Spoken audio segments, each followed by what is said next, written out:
Chapter 1. I find myself walking down the same worn path every day, both literally and metaphorically. The path I take through the city is lined with bustling people, towering buildings, and the constant hum of a world that never seems to pause. It's a path that mirrors my journey with God, often chaotic, sometimes disheartening, yet always leading me towards something greater. I was raised by my grandmother and father, both of whom played significant roles in my life. Everyone knew my grandmother and recognized her no-nonsense approach. She shaped me into the man I am today. Grandma Jean took me to church every Sunday, where we sat in the front row behind the ushers and deacons.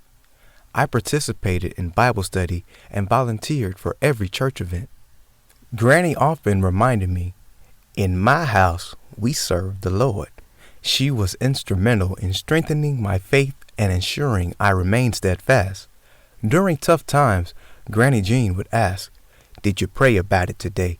Or, "What would Jesus do?" She always had a life lesson ready for any challenge I faced. Church is where I met my best friend Terrell. Terrell came to my church only to get away from the dysfunction that was his home life. His mother was a dope runner and his father a lazy wife-beater. Despite the chaos in his life, Terrell found solace in the pews beside me. We bonded over shared hymns and whispered conversations during Sunday school, quickly becoming inseparable. In church, Terrell discovered a sense of belonging and acceptance that was missing elsewhere. As the years passed, though, Terrell's family life became more hectic. His mother was sent to prison for 20 years for drug trafficking. His father was left to raise him. That's when he took his frustrations out on my friend. When he would miss church, he would wait on our porch with a busted lip or a blackened eye. Oh, how this made my grandmother mad. She would take the Bible to Terrell's house and preach and fuss at the man, who usually was so drunk he didn't realize who was screaming at him. The day Terrell's arm was broken by his father was the last straw for Grandma Jean. She took Terrell to the hospital, and there they filed a police report. A social worker called DCS, and I didn't see my homie for a few years. We were 12 at the time. I wouldn't see him again until we were 16 years old. Believe it or not, I was certain that our friendship wasn't over. My grandmother taught me the power of prayer during chaotic times. She never let problems weigh her down. Instead, she would retreat to her prayer closet, close the door, and spend hours in conversation with God. When she emerged, her face was often wet with tears and her bottle of holy oil was empty. I would often think to myself, wow, my granny was a true prayer warrior. In Luke 10:19, the Lord reminds us, Jesus tells his disciples, "Behold, I have given you the authority to trample on serpents and scorpions, and over all the power of the enemy, and nothing shall by any means hurt you." This is why she reported Terrell's father.